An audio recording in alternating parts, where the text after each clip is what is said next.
fifth is Buddy Baker.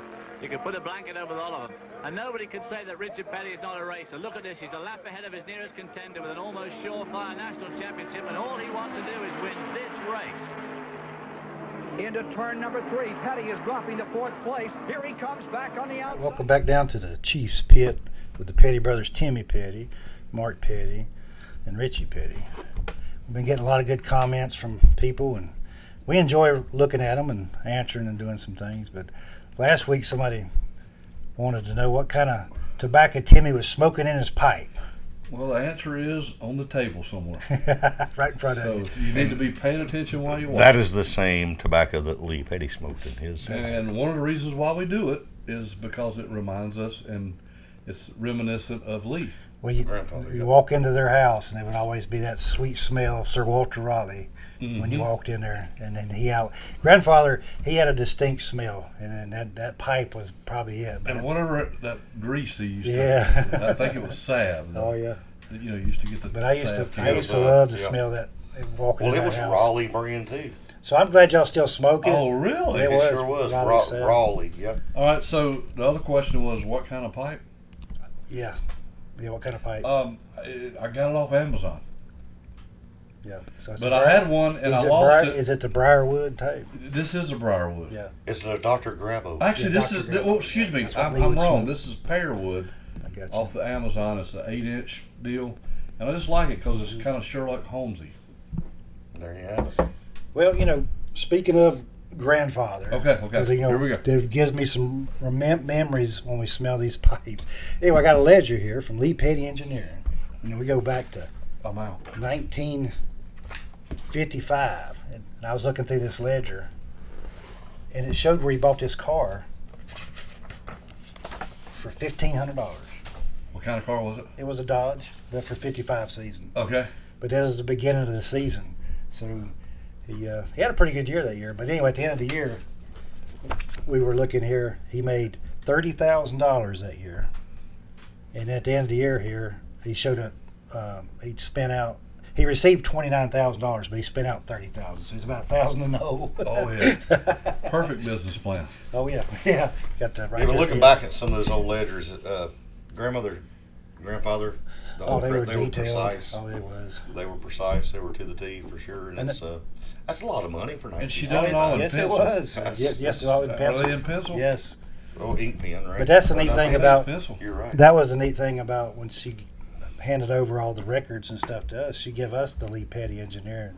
Yeah. And all that stuff. Cool. So being said, we made up some stickers in honor of grandfather, Lee Petty Engineering, and so check out our online store, and you might could buy you one of those. Sure. But we're getting down into the end of the year here, and you're talking about the championship runs, and you starting hearing this one and that one talking about the pressure of racing and all. I don't think these guys understand what pressure people like Lee Petty and Richard Morris and people like that were under. I mean, because like when grandfather started, he was under pressure that week to pay the bills. If he didn't make any money, they didn't eat. Well, a lot of the great stories we've heard other people tell us is all generated because he was geared up like that, thinking, how am I going to do this? Taking the King's first win away because it made more money for him to win the race. And that's the way he thought. Yeah, well, he was a businessman, but he had a sort of a pressure on him, but he didn't really show it because I think he knew he had to succeed, and there was no other than winning or making money. He had to go.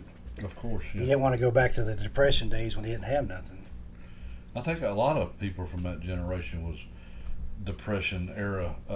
And that's the way they thought. I mean, like you said, they had nothing. Yeah. Just rags. Well, they did whatever it took to put food on the table. They didn't have nothing to lose. That's right. Well, and you remember stories about people saving their aluminum foil and things like that. Things you don't even think about these days. Yep.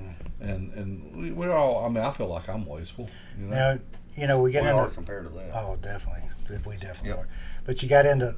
They sort of made a success out of it. He went on to win some championships and stuff, and then his boys, Morris and Richard, started. And Lee Petty I don't know if you call it putting pressure on them, but he was hard on them boys. Yeah, they would go win the races, and they would always say, well, why didn't you win it by a lap? Well, Or, in '67, they'd won 10 in a row and won like 20 races, and I guess they blowed up in that going to be the 11th in a row. And he was like, he was all over them, Daddy said, because they didn't win the 11th in a row. Mechanics are sweating to get more speed and performance. Maurice Petty, Richard's brother and chief mechanic, isn't sitting still.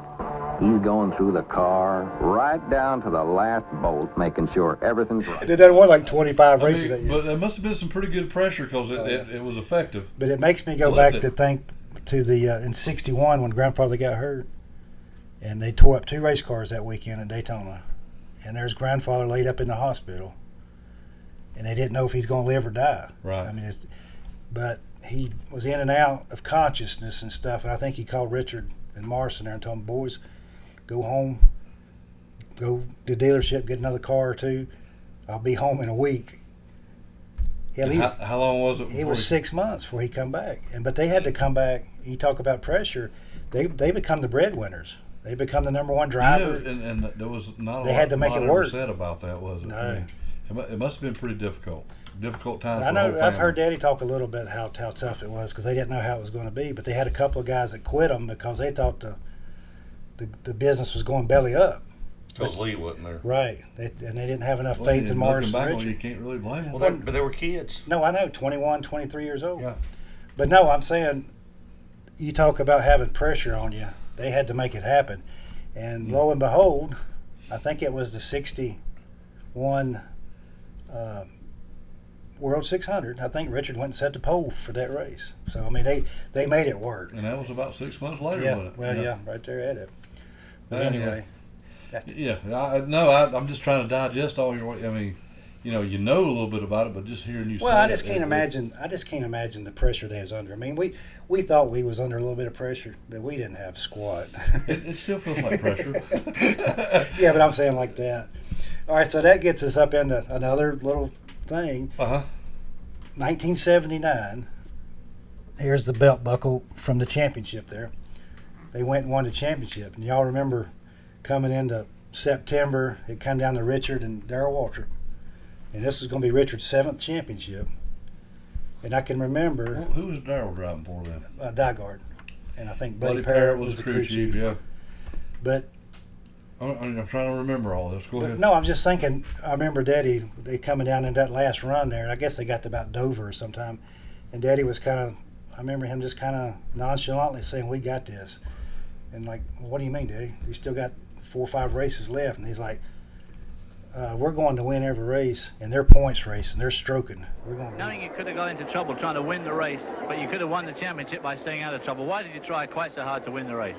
Well, I tell you what, racing's the name of the game, and anytime I get in one, I want to win the dang thing. And you know, it was one of them deals where I told them before we're going to run as hard as we can. If we get the brakes, we're going to win the championship and you know, the race too. But we didn't win the race. Didn't get the right brakes for that. The other side of the coin, a disappointed Darrell talking to Ken Squire. Hard one. Yeah, it really was. Felt like we expected, you know. We didn't... So the pressure wasn't there for him because he'd already been through this. Is like his 7th championship. He'd already envisioned it, what was going to go down. So the family, it had been the 10th championship for the family. So they already knew how to win. But Darrell, he let the pressure get to him, didn't They are but 2 points apart to decide the national champion. The 6-time national champion, Richard Petty, and the challenger from Franklin, Tennessee, Darrell Waltrip. It's only moments before the start. I saw you 2 guys in church together just a few moments ago.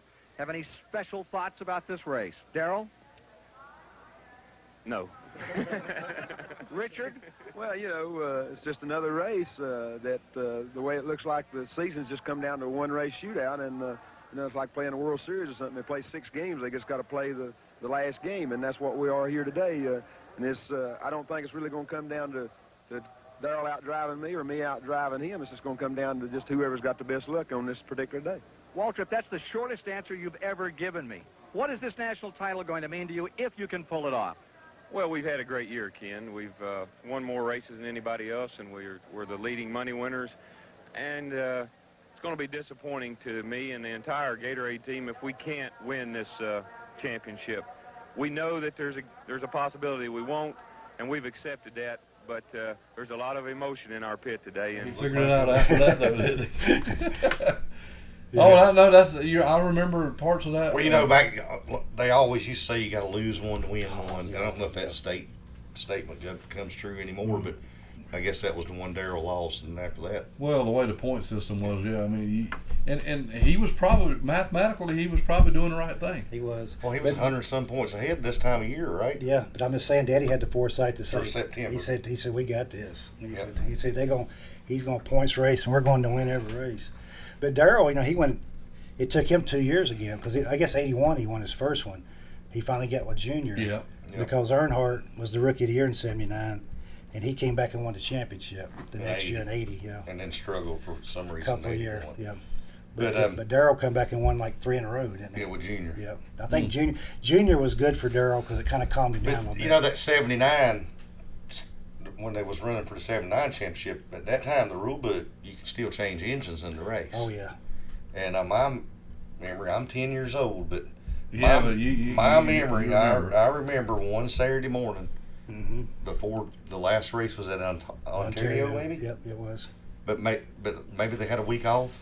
I don't know, but I guess it was. But I remember it was fall of the year, and got up on a Saturday morning, and Daddy said, "You want to go to work?" And I jumped in the truck and come to work with him, and the guys were practicing the engine changes. Yep.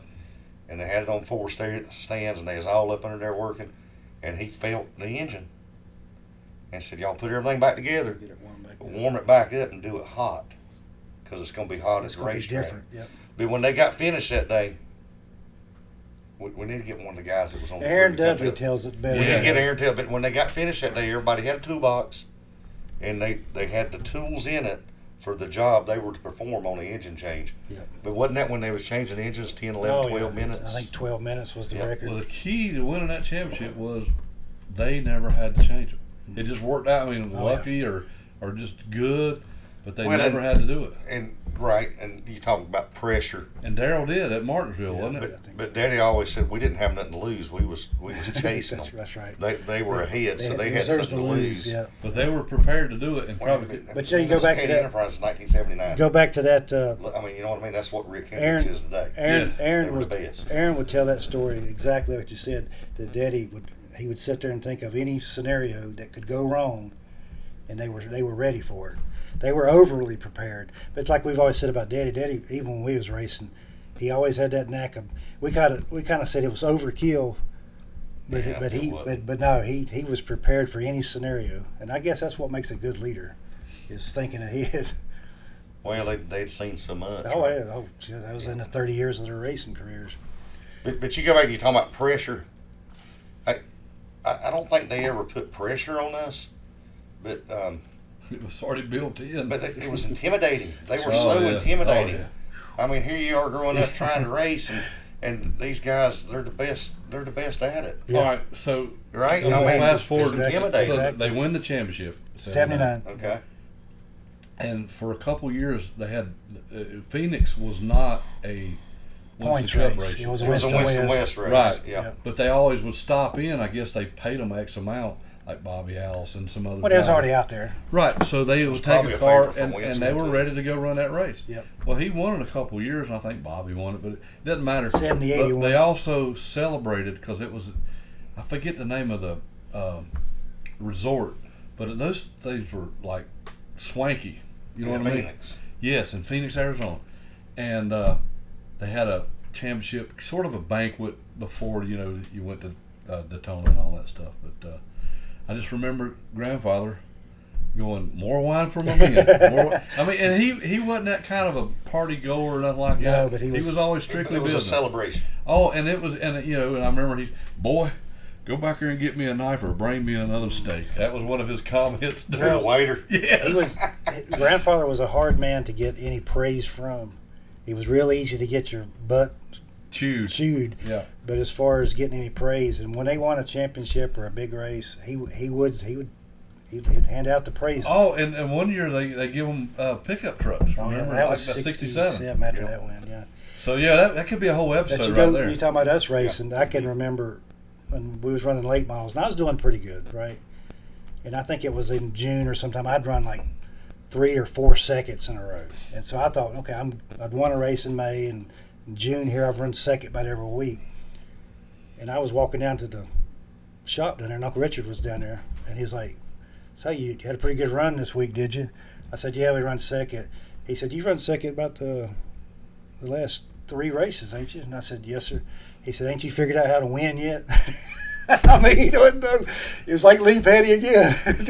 It wasn't. And he don't want to admit to that, but he's just like it. No, he was. That's what I say. And as the older he gets, the more he is Oh, like it. yeah. So, Well, I mean, it was really Nothing good. wrong with it. No, there's nothing bad. But you kind of felt this big, didn't you? Oh, exactly. Because I thought here's Richard Petty going to tell me how good a job I'm doing. He's going to like, And pat you on the back. he say, you ain't figured out how to win yet? I'm like, well, I'm Oh, trying. I mean, yeah, there's countless episodes like that, yeah, too. Yeah. But I don't think it's nothing bad. I think No, it was good. I think they were just trying to get the best out of us. Like, yeah. They created some monsters. Sure. Yeah. But the intimidating was that. I'm still intimidated when Uncle Richard walks up to this day. I mean, you know, it's not quite as, but him, Daddy, You know, grandfather, they were all just Just as soon intimidated. as you think you had them figured out, You're they wrong. would That's yes, they would come But up you, with but you know, something. you said one time before, I mean, we had a good relationship with grandfather and daddy, and we knew them in a different way than most people. Sure we did. But I think a lot of their stuff, they were harder on us not because of the petty winning tradition. They were hard on us because of this is their sons and grandsons. They wanted to see us succeed so bad, and it hurt them when things didn't go our way. I think it hurt them more than it did us because they wanted us to succeed. But they didn't tell you that. No, they did not. They wouldn't. No, they wouldn't tell you. Oh, me. Yeah. Well, you know, we got some stickers and stuff, like I said, on our website we're going to sell. But I think we're going to do something different this week. If y'all in for it. Sure. What is We it? got a medium-sized sticker, Lee Petty Engineering, and I think we're going to do a giveaway. What do you think? Okay. That's up to you. How are we going to do it? All right. So comment, like, and subscribe, and we'll go from the comments, however you're on there, that'll be your number, and we'll do a random number generator. And That's Okay. how we'll pick our winner. Well, good luck. Yeah, good luck, everybody. So like That's and a good looking subscribe. sticker, too. Hold it up there. Like and subscribe, and give us a comment. We'll put you in a drawing. We appreciate all you do for us, and you know, Let's keep that momentum up. yeah, let's go. David Hobbs is moving down the clock with him, and his very excited fans. Damn power don't work good. Set before was better. Those wasn't as good. That's okay. Boy, it was a long day, wasn't it? I thought that's the longest race I ever drove.